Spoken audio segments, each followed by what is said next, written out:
Assalamualaikum warahmatullahi wabarakatuh. Selamat jumpa teman-teman. Pada kesempatan kali ini kita akan mendiskusikan mengenai firqah Jabariyah dan Qadariyah. Firqah Jabariyah dan Qadariyah ini dua kelompok atau dua firqah dalam ilmu kalam yang cukup ekstrim tapi berada di dua ujung spektrum yang berbeda. Sehingga sengaja kita diskusikan, kita bahas dalam satu kesempatan. Baik, kita mulai dari pengertian atau definisi Jabariyah. Nah, Nurcholish Madjid itu menggunakan atau memadankan istilah paham keterpaksaan kepada Jabariyah. Artinya apa yang disebut dengan Jabariyah diartikan olehnya dalam bahasa Indonesia sebagai sebuah paham keterpaksaan. Lalu bagaimana Jabariyah, asal-usul kata atau istilah tersebut muncul? Nah, secara etimologis, Jabaro artinya berarti memaksa. Atau bisa juga disebut dengan mengharuskan untuk melakukan sesuatu.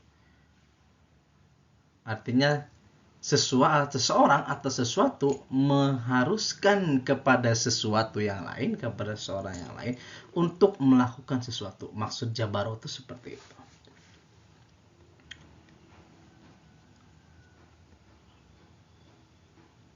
Nah, sedangkan secara terminologis, apa yang dimaksud dengan Jabariyah adalah satu, menolak adanya perbuatan manusia dan menyandarkan semua perbuatannya kepada Allah Subhanahu wa taala.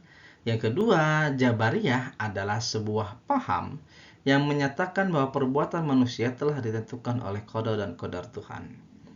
Artinya, apapun yang dilakukan oleh manusia, entah itu perbuatan baik, entah itu perbuatan buruk, semuanya disandarkan kepada Allah. Dan semuanya itu adalah sesuatu yang telah ditentukan. Maka manusia itu digambarkan hanya sebagai pelaksana yang tidak punya kapasitas apapun. Gambaran sederhananya seperti itu mengenai Jabariyah. Nah, maka manusia melakukan segala perbuatan tindakan dalam kondisi dipaksa atau terpaksa. Majburun. Itu yang dimaksud secara sederhana, secara gambaran sederhananya tentang Jabariyah. Lalu historisitas Jabariyah itu muncul dan lahir di Khurasan disebabkan oleh faktor-faktor internal dan eksternal. Ada beberapa faktor. Yang pertama, berangkat dari pemahaman ajaran Islam, yakni Al-Quran dan Hadis, yang mengindikasikan adanya paham Jabariyah. Artinya, bagi orang Jabariyah, katakanlah seperti itu, bahwa paham Jabariyah ini yang memang ada dalam Al-Quran, ada dalam hadis, indikasinya ada gitu. Misalnya bisa dibaca a'udzubillahi minasyaitonirrajim, ma kanu liyu'minu illa ayyasha Allah, al-ayah. Kemudian itu surat Al-An'am ayat 111. Lalu As-Saffat ayat 96, wallahu khalaqakum wama ta'malun. Nah, dua ayat ini mengesankan bahwa Jabariyah itu adalah sesuatu, katakanlah, yang memiliki preseden dalam Al-Quran. Bahkan mungkin inilah sebab pola pikir Jabariyah itu ia muncul gitu. Alam pikiran Jabariyah itu muncul karena anggapan bahwa Al-Quran itu mengakui, itulah, mengesankan pengakuan atas eksistensi Jabariyah. Yang kedua, kemunculan paham Qadariyah jelas dari di awal telah dikatakan bahwa dua paham ini adalah dua paham ekstrim tapi berbeda ujung, artinya berbeda spektrum. Yang satu bisa dikatakan di ujung kanan, yang satu di ujung kiri. Kemudian yang ketiga, penyebab atau faktornya itu tekstualitas pemahaman agama. Tentu sebagai, katakanlah, sebuah paham dalam ilmu kalam atau dalam Islam. Nah, Jabariyah juga adalah kelompok yang pasti mencoba untuk membaca dan mendalami agama, atau mungkin bisa dikerucutkan Al-Quran dan hadis. Tapi cara pembacaan mereka, cara pemahaman mereka itu adalah cara pembacaan dan pemahaman yang bersifat tekstualitas. Lalu yang keempat, kehidupan. Artinya kehidupan yang dilakukan oleh gurun pasir memberikan pengaruh besar ke dalam cara hidup. Maksudnya begini, jadi paham Jabariyah itu salah satunya dimungkinkan muncul karena situasi dan kondisi kehidupan masyarakat pada saat itu, di mana alam yang katakanlah tidak terlalu tidak terlalu bagus, tidak terlalu baik, tidak terlalu beruntung, sehingga memberikan pengaruh besar ke dalam cara hidup, sehingga mereka menganggap ya sudahlah, hidup kami harus seperti ini, ya sudah seperti ini, sehingga muncul sikap penyerahan diri terhadap alam. Mereka tidak mau berusaha, mereka tidak mau mencoba. Ini juga yang menjadi salah satu faktor. Dan yang terakhir, pengaruh pemikiran asing seperti adanya Yahudi mazhab Qurra dan Kristen mazhab Yakobit. Ini juga dianggap berkaitan dengan kemunculan aliran Jabariyah dalam Islam.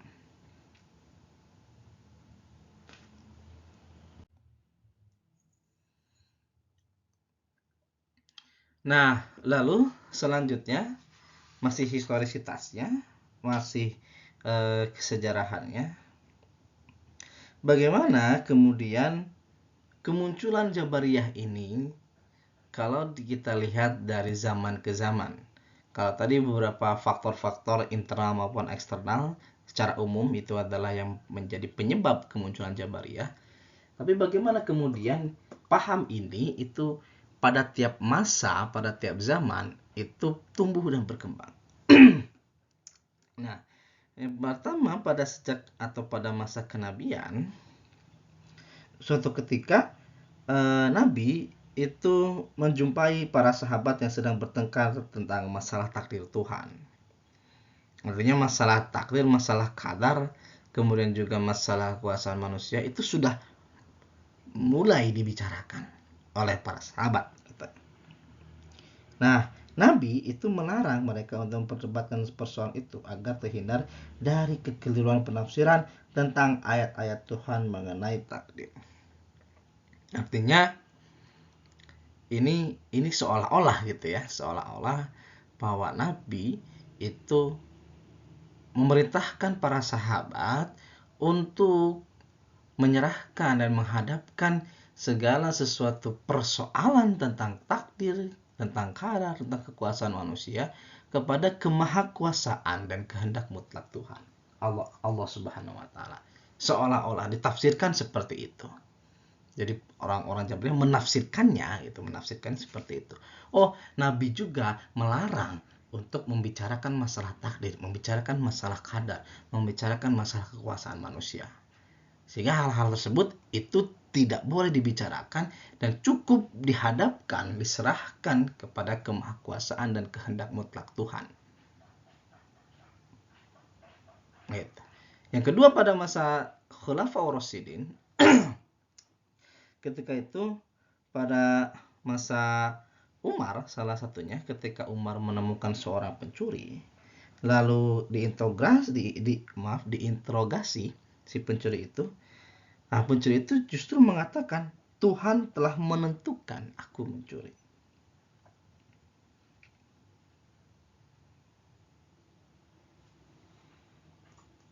Jadi pada masa Umar sebagai khalifah pada saat itu, ada seorang pencuri yang berdalih bahwa tindakan pencurian yang dilakukan olehnya itu adalah sesuatu yang katakanlah ya takdir Tuhan yang menyuruh dia untuk mencuri.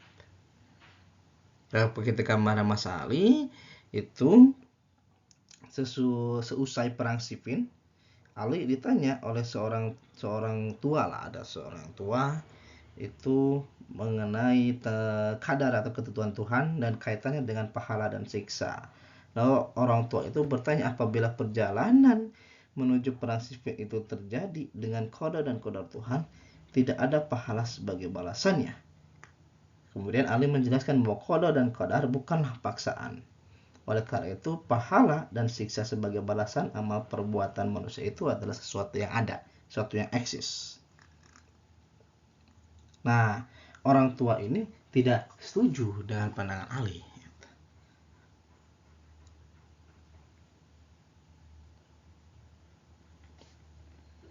Lalu yang terakhir itu pada masa Daulah Bani Umayyah. Memang pada masa Daulah Bani Umayyah, bentuk-bentuk katakanlah paham Jabariyah ini semakin muncul ke permukaan, yang dibuktikan oleh salah satunya reaksi keras Abdullah bin Abbas terhadap penduduk Suriah. Nah, cerita lengkapnya begini, pada pemerintahan Daulah Bani Umayyah pada saat itu, pandangan tentang Jabariyah semakin mencuat, semakin muncul ke permukaan. Lalu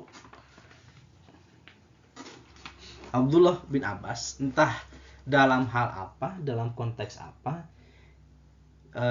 dia memberikan reaksi keras terhadap penduduk Syria. Bahkan menyebut penduduk Syria itu sebagai penduduk atau orang-orang Jabariyah. Bisa jadi karena memang pada masa itu Jabariyah adalah salah satu paham yang sebetulnya sangat cocok untuk di kalangan penguasa. Nanti kita akan. Nah, tokoh-tokohnya siapa saja? Pertama ada Ja'ad bin Dirham, lalu ada Jaham bin Sofwan, lalu ada Husain an-Najjar, dan ada Ja'ad bin Dirar. Nah, nama-nama lainnya, nama lain Jabariyah ada disebut dengan Jahmiyah, ada yang disebut fatalis, disebut apatis, ada juga al-waqifat, para pengantung, dan predestination.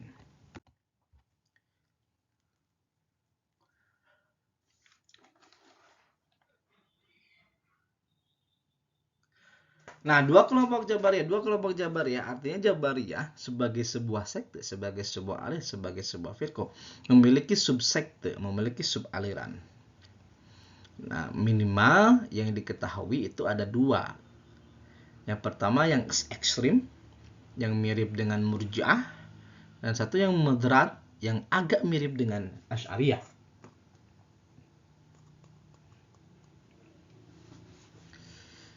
Nah, paham-pahamnya atau doktrin-doktrinnya yang ekstrim ini dapat dilihat perbuatan manusia dilakukan oleh Tuhan dan manusia hanya menerima. Lalu segala perbuatan manusia bukanlah perbuatan yang muncul dari kemauan dan keinginan sendiri, melainkan perbuatan yang dipaksakan, bahkan mungkin bukan perbuatannya. Lalu kalam Tuhan adalah makhluk sehingga Al-Quran itu baru. Ini tentu saja berbeda dengan pemahaman umum yang dipahami sebagai sebuah ortodoksi. Lalu surga dan neraka tidak kekal, yang kekal itu hanyalah Tuhan. Iman itu membenarkan dalam hati atau ma'rifat, Tuhan itu tidak punya sifat yang serupa dengan makhluk, ilmu Allah itu tidak kekal dan tidak bertempat. Artinya ada beberapa pandangan yang mungkin sangat berbeda jauh, sangat ekstrim berbeda dengan pandangan-pandangan yang secara umum dipahami sebagai ortodoksi hari ini. Salah satunya misalnya kalam Tuhan adalah makhluk. Ini tentu sesuatu yang berbeda pandangannya dengan pandangan kita hari ini, bahwa kalam Tuhan itu adalah sesuatu yang kekal. Lalu kelompok moderat ada yang mengatakan mirip dengan Asy'ariyah. Doktrin-doktrinnya Tuhan menciptakan perbuatan manusia baik jahat ataupun baik maupun baik, tetapi manusia mempunyai bagian di dalamnya berupa tenaga atau kekuatan atau usaha upaya ikhtiar. Nah, ini yang kemudian nanti kita akan diskusikan juga pertemuan selanjutnya dalam pembahasan mengenai Asy'ariyah yang disebut dengan teori kasab. Artinya Tuhan memang telah menciptakan, telah menakdirkan manusia untuk berbuat ini, itu. Tetapi manusia mempunyai bagian dalam perbuatan itu, entah usahanya atau kekuatan tenaganya. Artinya bisa jadi dengan upaya atau usahanya ketika akan berbuat jahat ternyata tidak terjadi. Misalnya, itu yang disebut teori. Itu lebih lanjut akan dibahas di bagian Asy'ariyah. Lalu yang kedua, Tuhan dan manusia bekerja sama dalam melakukan perbuatan-perbuatan manusia. Manusia tidak semata-mata dipaksa dalam melakukan perbuatan-perbuatannya. Manusia memiliki kekuatan untuk berbuat, tetapi berpendirian bahwa hal ini merupakan suatu kekuatan yang tidak efektif tanpa kekuatan dari Allah. Dan yang selanjutnya, Tuhan tidak dapat dilihat di akhirat menurut Husain An-Najjar.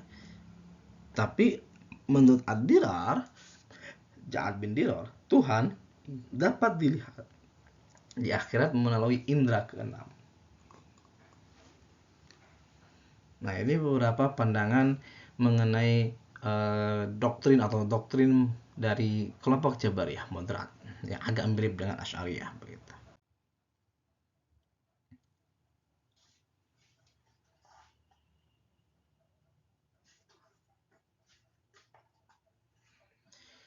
Lalu selanjutnya, Jabariyah, paham Jabariyah itu salah satu doktrin juga bahwa manusia tidak dapat dituntut untuk bertanggung jawab atas tingkah lakunya, baik maupun buruk, karena semuanya berasal dari Tuhan menurut kehendaknya yang mutlak. Artinya bagi paham Jabariyah secara umum, paham Jabariyah, doktrinnya itu tidak mungkin manusia itu dapat dituntut untuk bertanggung jawab atas apapun yang diperbuat olehnya, mau baik, mau buruk. Karena semuanya itu adalah sesuatu yang ditentukan yang berasal dari kemahakuasaan dan kehendak Allah, kehendak Tuhan. Artinya manusia ya ibarat seperti boneka saja gitu. Lalu doktrin Jabariyah dipengaruhi oleh kehidupan masyarakat Arab yang sangat sederhana dan jauh dari pengetahuan, hidup dengan suasana padang pasir yang panas terik sehingga merasa lemah dan tidak mampu mengubah keadaan sesuai keinginan. Ini tadi juga seperti yang dibahas pada masalah penyebab kemunculannya. Artinya karena situasi kondisi yang memang begitu, katakanlah tidak beruntung, tidak sesuai dengan harapan mungkin. Akhirnya orang-orang yang punya pandangan Jabariyah itu membuat doktrin atau memiliki pemahaman yang seperti tadi itu, termasuk salah satunya adalah manusia tentang tidak bisa dipertanggungjawabkan perbuatannya.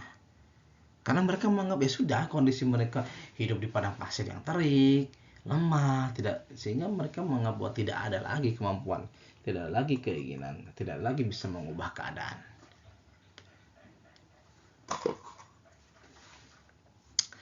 Nah, dalam hal demikian ada relasi yang antara fatalisme dengan situasi dan kondisi lingkungan. Artinya kemunculan Jabariyah, kemunculan fatalisme, kemunculan doktrin-doktrin yang katakanlah memasrahkan diri tanpa adanya upaya terlebih dahulu, itu bisa dilatar belakangi oleh situasi dan kondisi lingkungan. Atau mungkin secara umum kita bisa mengatakan bahwa situasi dan kondisi lingkungan dapat memengaruhi terhadap cara berpikir, alam berpikir seseorang.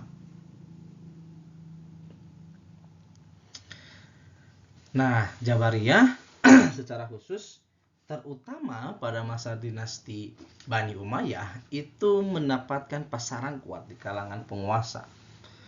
Tentu kita ketahui dalam sejarah tarikh khulafah atau sejarah kekhalifahan itu tidak semua khalifah dinasti Bani Umayyah itu ya kita katakan baiklah, benar dan baik. Bahkan ada yang zalim, ada yang katakanlah senang berbuat dosa dan seterusnya. Maka paham Jabariyah ketika muncul pada saat itu justru mendapatkan pasaran yang kuat di kalangan penguasa. Terutama pada masa itu ada para penguasa dinasti Bani Umayyah di Damaskus. Mungkin bisa kita kaitkan juga dengan tadi bahwa Abdullah bin Abbas menyebut penduduk Suriah, Damaskus itu kan ada di Suriah, menyebut, atau Syria dulu namanya Syria. Nah, ada reaksi keras dengan menyebut bahwa penduduk Syria itu adalah Jabariyah, karena mungkin penguasanya saja itu juga memiliki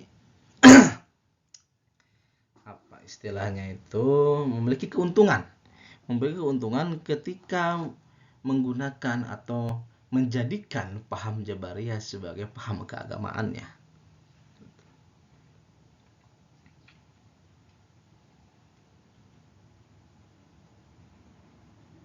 Nah, misalnya sebagaimana didokumentasikan oleh Nurholis Majid dalam bukunya Zana Intelektual Islam. Jadi para penguasa rezim Umayyah, di rezim Bani Umayyah itu akan menolak ketika mereka dimintai pertanggungjawaban atas kezaliman mereka di hadapan umat. Nah, mereka berkata, kami tidak bisa dimintai tanggung jawab atas tindakan-tindakan kami, karena Tuhanlah yang menghendaki semua itu. Hanya padanyalah kekuasaan untuk menentukan kebaikan dan keburukan. Nah, ini menyambung dengan persoalan tentang gelar khalifah. Nah, gelar khalifah kalau kita renungi secara seksama dan dalam sejarah, istilah khalifah itu digunakan pada masa Abu Bakar misalnya pertama kali. Itu sebagai khalifah itu kan pengganti, artinya khalifah itu pengganti atau mewakili. Artinya Abu Bakar itu mewakili perwakilan pengganti dari Rasulullah dalam masalah sosial kemasyarakat, dalam masalah politik, jadi dalam masalah keumatan, tidak pada masalah atau bukan pada masalah keagamaan. Karena nanti jatuhnya Abu Bakar kalau menganggap pengganti Rasulullah dalam konteks katakanlah pengganti atau mewakili dalam bidang keagamaan, jatuhnya nanti Abu Bakar seolah-olah menjadi nabi baru, menjadi nabi selanjutnya. Makanya ditafsirkan menurut salah satu beberapa sejarawan, khalifah itu kepanjangannya, istilah khalifah itu khalifatu Rasulillah, pengganti atau mewakili nabi. Makanya misalkan Khalifah Umar berarti khalifati Rasulillah, penggantinya nabi, penggantinya rasul. Nah, persoalannya kemudian muncul ketika masa dinasti Bani Umayyah. Istilah khalifah itu rujukannya bukan lagi seperti itu, tetapi rujukannya itu adalah kepada ayat Al-Quran yang kemudian ditafsirkan sekehendaknya, gitu istilahnya. Seperti dalam ayat Al-Quran Al-Baqarah ayat 29, wa qala rabbuka lil malaikati inni ja'ilun fil ardi khalifah. Nah, khalifah di situ kemudian dipahami khalifatullah fil ard. Karena merasa sebagai khalifatullah fil ard, maka dinasti Bani Umayyah menganggap penunjukan khalifah pada masa rezim tersebut adalah penunjukan langsung dari Tuhan, penunjukan langsung dari Allah Subhanahu wa taala. Sehingga mereka menganggap bahwa siapapun yang menjadi khalifah itu ya tidak bisa dipersalahkan, tidak bisa dipertanggungjawab, karena itu sudah pilihan dari atas. Begitu. Nah, ciri doktrin lain dari Jabariyah ada misalnya merendahkan fungsi akal, mengikat kebebasan berpikir oleh dogma, tidak percaya pada sunatullah dan kausalitas, mengikat diri pada arti tekstual Quran dan hadis, lalu statis dalam sikap dan perbuatan. Lalu sekte-sektenya selain tadi ada misalkan ekstrim yang mirip dengan Murji'ah, lalu ada yang moderat mirip Asy'ariyah, juga sekte-sektenya ada Jahmiyah. Ini adalah berarti kepanjangan dari Jaham bin Safwan, karena memang salah satu pendirinya, salah satu penyebarnya. Ada Najjariyah dari Husain an-Najjar, dan kemudian Diroriyah dari Ja'ad bin Dirar. Nah, itu mengenai paham Jabariyah.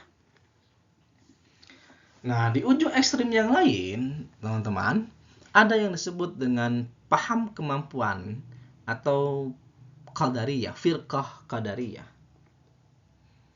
Nah, firqah ini atau paham ini berbeda, sangat berbeda 180 derajat dengan paham keterpaksaan atau Jabariyah.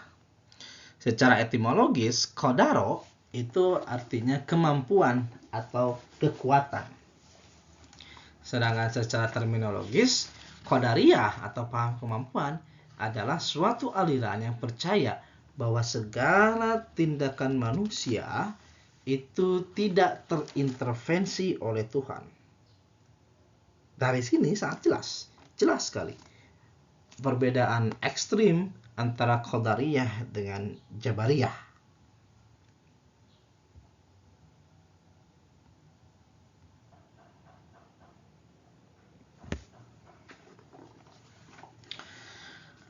Nah, untuk kemunculan dan lahir di Qadariyah itu muncul di Basra pada masa pemerintahan Khalifah Abdul Malik bin Marwan. Meskipun juga hal ini masih banyak diperdebatkan oleh para ulama, oleh para sarjana mengenai kapan sebetulnya Qadariyah ini muncul. Tapi yang jelas Qadariyah muncul itu lebih awal, lebih dahulu daripada Jabariyah. Nah, aliran ini atau Jabariyah ini kalau secara terminologis demikian artinya, maka bagi aliran ini tiap orang adalah pencipta bagi segala perbuatan. Artinya setiap manusia itu adalah pencipta bagi segala perbuatan dan tindakannya. Sehingga manusia bisa meninggalkan, bisa melakukan tindakan atau perbuatan apapun sesuai dengan kehendaknya. Menurut Harun Nasution misalnya, kaum Qadariyah ini berasal dari pengertian bahwa manusia mempunyai kudroh atau kekuatan untuk melaksanakan kehendaknya, dan bukan berasal dari pengertian bahwa manusia terpaksa tunduk pada qadar Tuhan. Nah, ini yang agak lumayan sering disalahpahami gitu. Bahwa jadi kebalik gitu, Qadariyah itu bukan berarti manusia atau paham atau aliran yang percaya bahwa segala manusia itu tunduk pasrah kepada qadar Tuhan atau kepada kekuatan Tuhan, tapi justru sebaliknya. Maksud dari istilah qadariyah ini adalah aliran yang mempercayai, yang meyakini bahwa manusia punya kudroh, punya kekuatan, punya kemampuan, sehingga tidak perlu adanya kemampuan atau kekuatan Tuhan dalam tindakan dan perbuatannya.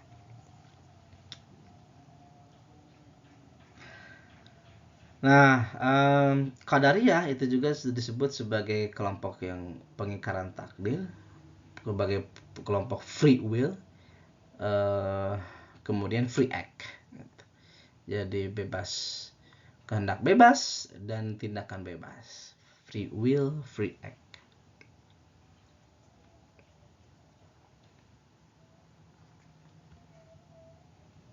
Nah, ini disebut qadariyah karena mereka meniadakan kadar Allah Subhanahu wa taala dan menetapkan kadar tersebut pada manusia, sehingga menjadikan segala perbuatan manusia tergantung pada kehendak dan kekuasaan manusia itu sendiri.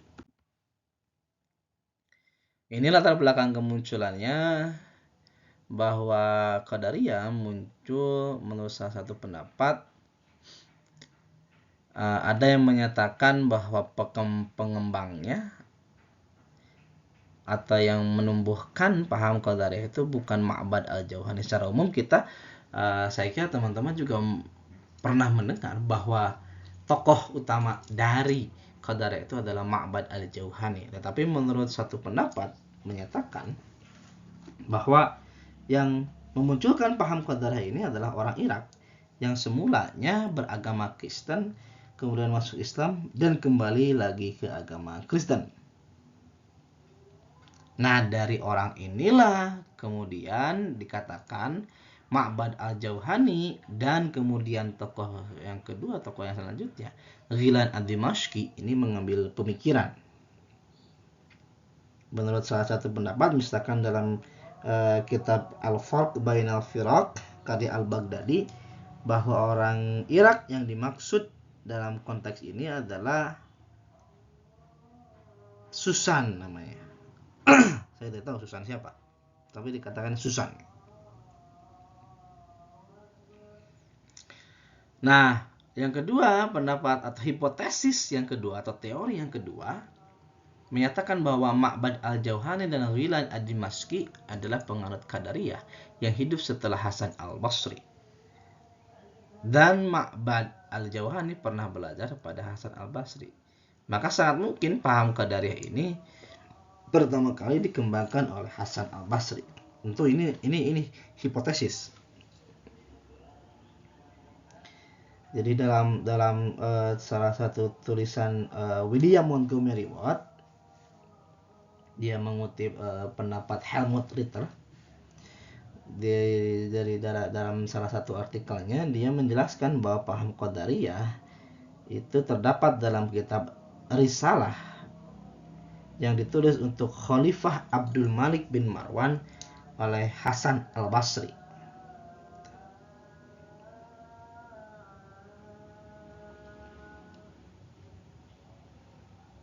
Jadi berdasarkan catatan Hasan al-Basri dalam kitab Risalah, ia atau Hasan al-Basri dipercayai sebagai orang yang pertama kali mengembangkan atau memunculkan paham Qadariyah, bahwa manusia dapat memilih secara bebas antara perbuatan dan tindakan baik atau perbuatan dan tindakan buruk. Nah, dari Hasan al-Basri lalu kemudian dikembangkan lebih jauh, lebih lanjut oleh Ma'bad al-Jauhani dan Ghilan ad-Dimashqi. Lalu selanjutnya secara internal juga, dalam internal umat muslim misalnya, jelas ini adalah katakan ekstrim, yaitu respon ekstrim, respon reaktif terhadap Jabariyah. Lalu juga yang kedua, sebagai bentuk penentangan politis terhadap dinasti Bani Umayyah. Tadi sebagaimana telah dijelaskan sebelumnya bahwa dinasti Bani Umayyah itu para penguasanya khususnya mengambil atau mengembangkan atau menjadikan paham Jabariyah sebagai paham yang ortodoks, sebagai pemahaman yang diakui atau yang diikuti minimal oleh para khalifahnya. Nah, maka kemudian muncul Qadariyah, paham kemampuan sebagai bentuk penentangan politis terhadap dinasti Bani Umayyah. Karena mau tidak mau, tanpa ada atau dengan menggunakan paham Jabariyah, segala bentuk perbuatan khalifah, buruk ataupun baik, itu tidak bisa dipertanggungjawabkan di hadapan manusia, di hadapan rakyat atau masyarakat, begitu. Nah, secara eksternal tadi menyambung dengan hipotesis yang pertama, umat muslim atau orang Arab bercampur dan interaksi dengan berbagai pemikiran dan pendapat asing. Ini tokoh-tokohnya, kembali ini sekte-sektenya, ada musyrikah, ada majusiyah, ada iblisiyah.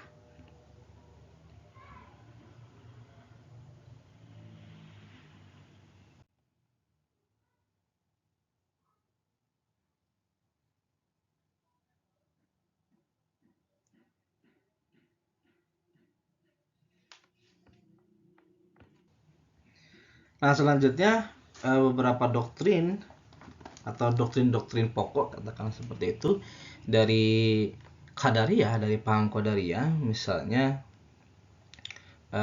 pertama, manusia punya kebebasan, kemerdekaan dan kewenangan untuk melakukan segala perbuatan atas kehendaknya sendiri, baik berbuat baik maupun berbuat jahat.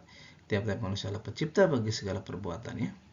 Kemauan manusia itu bebas untuk berbuat atau tidak berbuat, sehingga manusia bertanggung jawab sepenuhnya atas perbuatannya sendiri. Tuhan tidak mempunyai hubungan dengan perbuatan pekerjaan manusia, serta apa yang dilakukan oleh manusia tidak diketahui oleh Tuhan sebelumnya, tapi setelah dilakukan atau diperbuat manusia, baru Tuhan mengetahuinya. Nah, ini juga adalah salah satu konsekuensinya. Jadi karena konsekuensinya adalah manusia itu pencipta perbuatannya, dan manusia mempunyai kebebasan, kemerdekaan, kewenangan atas dirinya untuk untuk melakukan sesuatu atau tidak melakukan sesuatu, maka Tuhan menurut paham Qadariyah itu tidak mengetahui perbuatan manusia sebelum perbuatan itu dilakukan. Baik itu perbuatan yang benar maupun yang salah, yang baik maupun yang salah, yang buruk. Lalu manusia berhak menerima pujian dan pahala atas perbuatannya yang baik dan menerima celaan dan hukuman atas perbuatannya yang salah atau berdosa. Keadilan Tuhan, nah ini menurut paham Qadariyah, adalah ketika Tuhan memberikan potensi pada manusia untuk berbuat dan bertindak baik atau buruk. Artinya bagi Qadariyah, Tuhan itu adil. Tuhan itu adil ketika Dia atau Tuhan memberikan potensi pada manusia, baik untuk berbuat baik maupun untuk berbuat buruk. Nah, sekilas memang kalau misalkan dalam kita perhatikan dalam karya Asy-Syahrastani Al-Milal wan Nihal, memang doktrin Qadariyah ini disatukan pembahasannya dengan pembahasan mengenai doktrin-doktrin Mu'tazilah. Sehingga memang kalau misalnya kita perhatikan juga sudah dalam PowerPoint ini misalnya paham Qadariyah, doktrin-doktrin Qadariyah ini memang agak mirip dengan paham-paham atau doktrin-doktrin Mu'tazilah. Nanti minggu depan atau beberapa pertemuan selanjutnya kita akan mendiskusikan mengenai Mu'tazilah. Jadi ada kemiripan antara Qadariyah dengan Mu'tazilah.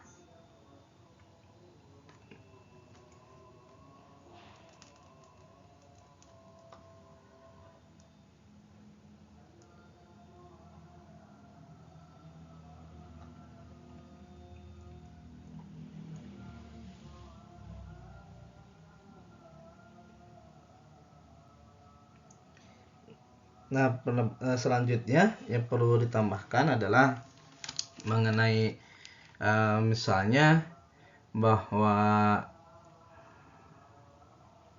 manusia berkuasa atas perbuatan-perbuatan itu artinya manusia hidup mempunyai daya. Sehingga ketika manusia masih memiliki daya, masih memiliki potensi, masih memiliki kemampuan, maka sampai saat itu pula ia mempunyai kuasa atas segala perbuatan dan tindakannya. Gitu. Nah, namun doktrin-doktrin Qadariyah ini juga dikafirkan sebetulnya oleh para ulama salaf. Artinya ulama salaf tidak setuju, tidak sependapat dengan paham-paham atau doktrin-doktrin Qadariyah. Nah, itu teman-teman, saudara-saudara sekalian mengenai paham Jabariyah dan Qadariyah.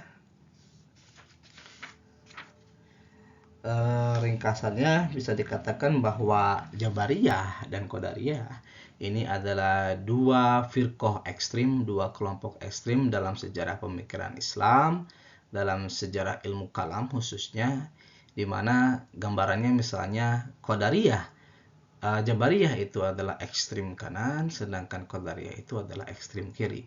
Jabariyah lebih mengutamakan atau mendahulukan kepasrahan, katakanlah seperti itu, keterpaksaan.